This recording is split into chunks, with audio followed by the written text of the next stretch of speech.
Melanggar aturan kampanye seorang calon legislatif DPR RI Gede Wididane alias Pak Oles di sidang Bawaslu Kabupaten Buleleng. Caleg dari Partai Demokrat ini dianggap melanggar aturan kampanye lantaran tidak melaporkan secara tertulis agenda kampanye di salah satu rumah warga di Kecamatan Seririt, Buleleng.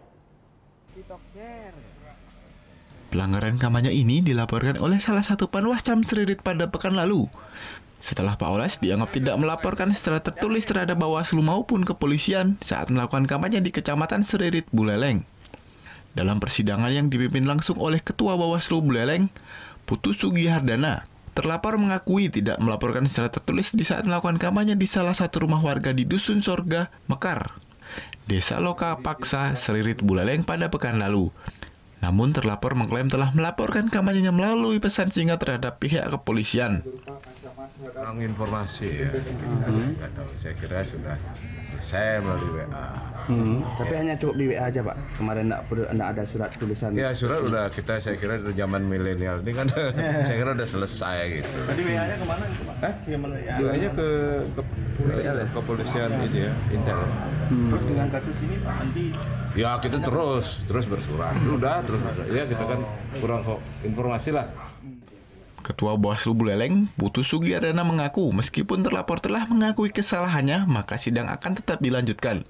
Terlapor terancam sanksi administrasi lantaran melakukan pelanggaran terhadap PKPU yang mengatur tentang kampanye. Setelah kita melakukan pemeriksaan pendahuluan, kita melakukan pemeriksaan tadi, sidang pemeriksaan, itu memang yang bersangkutan mengakui kesalahannya bahwa tidak melakukan sebagaimana yang diamanatkan oleh PKPU. Ya nanti setelah ini kita pleno dulu. Jadi setelah yang bersangkutan mengakui ada kekeliruan, kekurangannya, kemudian kesalahannya, kita pleno. Hingga saat ini Bawaslu Kabupaten Buleleng mencatat sebanyak 3 kasus pelanggaran kampanye yang telah masuk meja hijau Bawaslu Buleleng. Namun 2 kasus yang dialami caleg DPRD Buleleng dari Partai Golkar telah usai dilakukan persidangan dengan hasil sanksi administrasi. Putu Ijana melaporkan untuk NET. Oh, yang beneran. Iya, oke.